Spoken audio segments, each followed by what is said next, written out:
Di awal film, kita akan diperlihatkan saat itu Inggit sedang kesal dengan ibu-ibu di kompleksnya karena ibu-ibu itu sudah merosting Inggit. Akhirnya Inggit pun jadi tidak enak hati dan jadi kepikiran terus. Lalu setelah itu dia pun melampiaskan kekesalannya dengan makan yang banyak. Sontak saja hal itu pun tidak membuat Inggit menjadi lebih baik karena dia masih saja kesal. Keesokan harinya Inggit pun baru bangun tidur di kamarnya. Tak lama setelah itu handphone Inggit pun berbunyi. Sontak saja Inggit pun jadi terkejut melihat handphonenya ada yang menelpon. Langsung saja Inggit pun mengangkat telepon tersebut. Awalnya dia mengira itu telepon dari Mas Arya. Ternyata telepon itu dari ibunya Inggit. Singkat cerita, ibu Inggit menanyakan tentang keadaan Inggit, apakah dia baik-baik saja.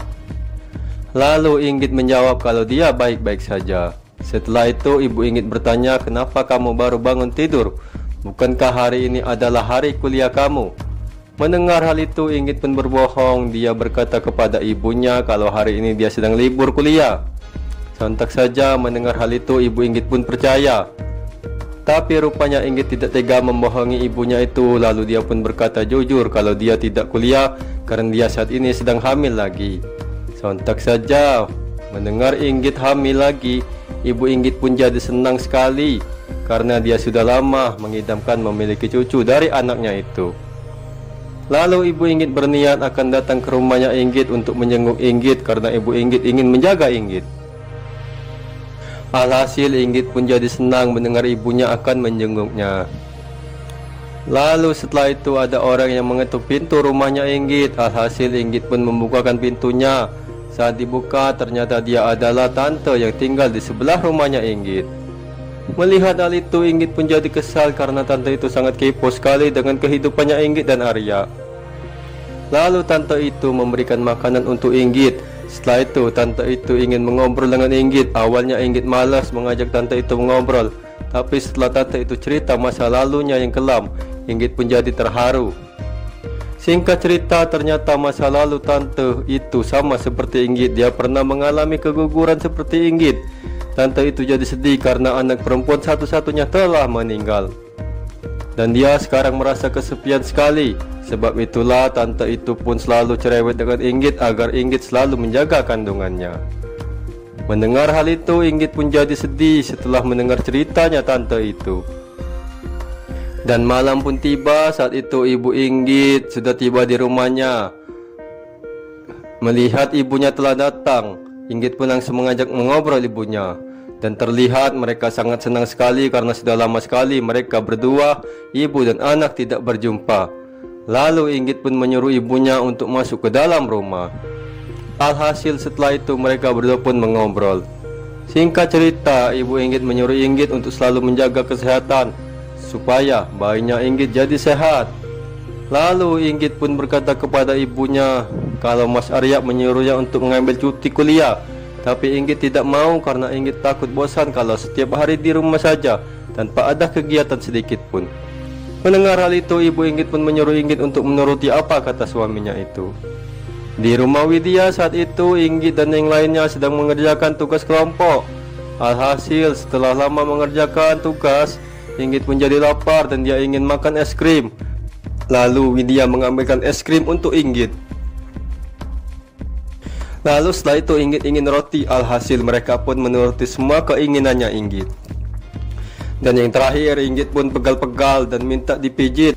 Alhasil Rara dan Yudis pun memijit Inggit sampai dia tertidur. Melihat hal itu teman-teman Inggit pun jadi kesal terhadap Inggit karena tidur saat mengerjakan tugas. Di rumah sakit saat itu Inggit kontrol kandungannya. Terlihat dia pun ditemani oleh ibu dan suaminya. Dokter pun berkata kalau kandungannya Inggit baik-baik saja dan sepertinya bayinya akan kembar. Mendengar hal itu Inggit dan Arya pun jadi senang sekali. Scene berpindah di rumah. Saat itu Arya sedang membawakan susu untuk Inggit. Terlihat Arya sedang mengelus perutnya Inggit. Melihat hal itu Inggit pun jadi senang sekali. Lalu Arya izin akan melanjutkan pekerjaannya. Saat Arya sedang bekerja, tiba-tiba Inggit merasakan sakit perut yang teramat dalam. Inggit pun merasa kalau dia sedang kontraksi. Mendengar hal itu, Arya pun jadi panik dan dia pun langsung memanggil Inggit. Dan dia pun langsung mendekati Inggit serta dia pun langsung memanggil ibunya. Setelah ibu Inggit datang, Arya pun mulai mengepak pakaian untuk berangkat ke rumah sakit. Lalu mereka pun pergi ke rumah sakit. Saat di rumah sakit, Arya terus menemani Inggit yang sedang mau melahirkan itu. Terlihat di luar ruangan sudah banyak yang menunggu kelahirannya bayinya Inggit. Seperti ada Yuda, Widya, Rara, dan Wisnu, serta juga ibu Inggit yang dari tadi terus mengawani Inggit. Tak lama setelah itu, Inggit pun melahirkan dan semua orang di luar ruangan mendengar tangisan bayi yang baru lahir. Sontak saja, semua orang pun bergembira melihat Inggit yang sudah lahiran itu. Ternyata bayi Inggit kembar terlihat. Arya dan ibunya sedang menggendong bayinya Inggit. Scene berpindah di rumah Inggit. Saat itu semua orang sedang berkumpul merayakan kelahiran anaknya Inggit dan Arya. Terlihat di sana sudah ada Mia, Felix, lalu ada teman Inggit yaitu Widya, Rara, Yuda, dan yang lainnya. Tak lama setelah itu datanglah Karin ke rumah Inggit. Karin pun langsung menghampiri Inggit. Terlihat Inggit sangat senang sekali melihat kedatangannya Karin. Lalu setelah itu mereka pun melakukan foto bersama. Waktu pun berlalu, tak terasa sudah 2 tahun umur anaknya Inggit. Terlihat saat itu Arya sedang pergi ke psikolog dan dia pun mengeluh tentang masalah rumah tangganya dengan Inggit. Begitupun juga sebaliknya, Inggit juga pergi ke psikolog dan dia juga mengeluh dengan hubungan pernikahannya dengan Arya. Singkat cerita, dokter psikolog itu pun memutuskan kalau Inggit dan Arya baik-baik saja karena mereka berdua adalah cinta sejati. Mendengar hal itu, Inggit dan Arya pun jadi senang dan film pun selesai teman-teman.